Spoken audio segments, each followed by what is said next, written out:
Working Out. Ain't Working Out is a fun song. This is the song that I do anytime I go to like an open mic or I perform it. It's like an anthem. Everyone sings this song, right? Like anytime I get off a stage, they sing the song. And I didn't really think that this song would be as catchy as it was. But it is like, I think it's because it's so relatable.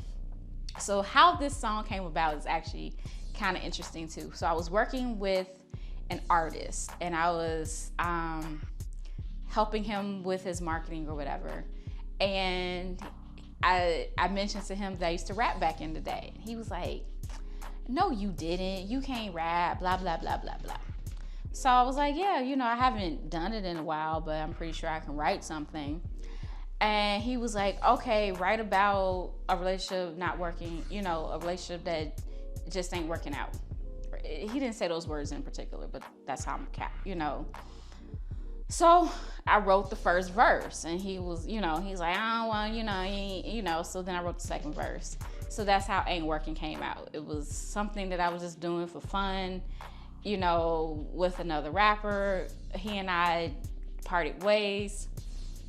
But it was a song that I had, learned and memorized. And then the beat of the song, I actually wrote that song to no music. It was in my head. So I met a friend of mine and, someone I knew back from a long time ago. He and I reconnected. And, I told him, I was like, I got this song. I have no beat for it.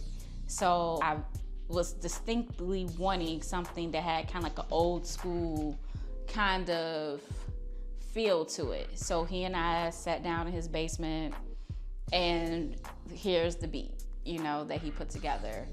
So I had the beat and I had the song, never recorded it. This particular friend at the time when we did create it, he was like, I'm not gonna record you until you do at least 3 open mics. And at that time I hadn't done any. And I wanted to, but life. So then I'm hosting an event. I meet another person who now becomes a friend and confidant and mentor, coach, whatever. And he hears me do this song. And, I just rapped it freestyle. Well, not freestyle. I mean, I wrote it. But, I just rapped it off the cuff. And he was like, have you recorded this song? And I was like, no, my friend said I gotta do it at least 3 times, perform at least 3 times before I record it, da-da-da-da-da. He's like, no, I need to get you in the studio and record the song. So hence he was the first person to put me in the studio, and actually that was what led to me on this journey. That was the catalyst of this. So he put me on the studio, recorded the song. I was super scared. I don't know why I was scared. I was in the studio. It could have did 1,000 takes, but for some reason, I had like imposter syndrome. Like, I'm not supposed to be in the studio. This isn't who I am. I had myself in the box that I just smashed and told everybody I'm not in anymore.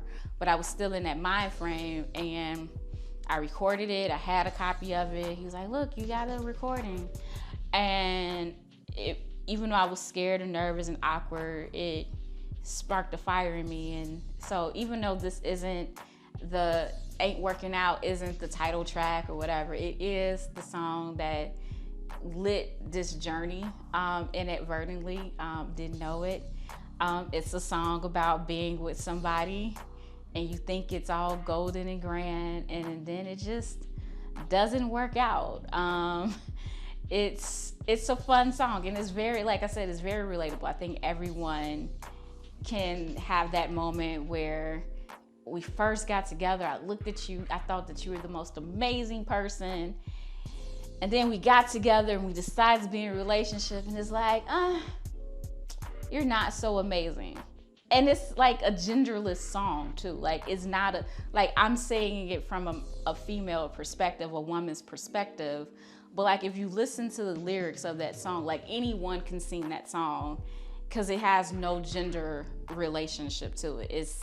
It's a genderless song about just being with someone and, it's not working out. One of my favorite lines in that song was, yeah, you still cute.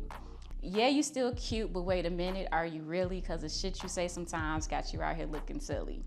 Now, while this song isn't particularly is not about anyone in particular, that line is about someone particular. Like, I remember I was dating this guy and I thought he was so cute. I was like, oh, he's so cute, he's so handsome, blah, blah, blah. But then the more he talked and the more he said stuff, I was like, he slowly but surely just started to not be that attractive anymore. It's just funny how, like, once you get to know someone's personality like that, what you were attracted to is no longer there. It's sort of like the movie Shallow Hal.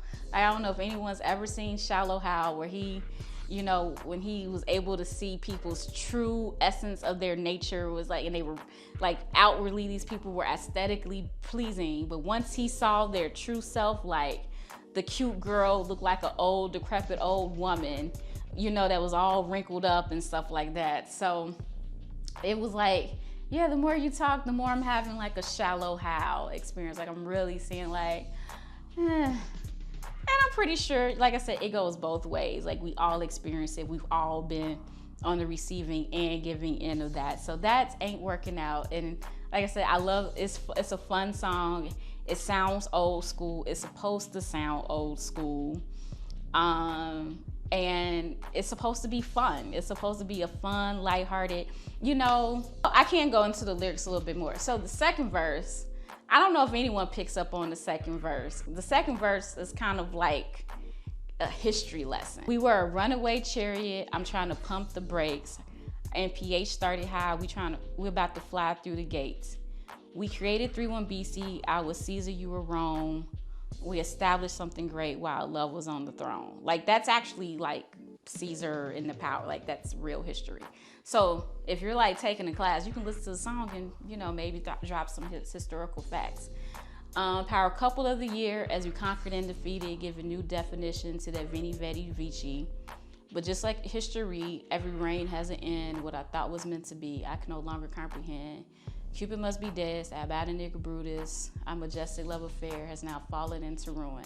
Like, yeah, lots of like ancient Rome, like historical things, and they're having fun. You know, I don't know what I was doing. I was being a nerd, and there you have it, you know. But hopefully my nerdiness will let you flow to it and then like drop some history facts. What this song puts me in the mind of is Biz Markie, when he go, oh baby, you got what I need, but you say he's just a friend. But you, like, that's like what this song is. It's kind of like, it's quirky and it's fun, and that's ain't working out. And, you know, but hopefully this album works out for you.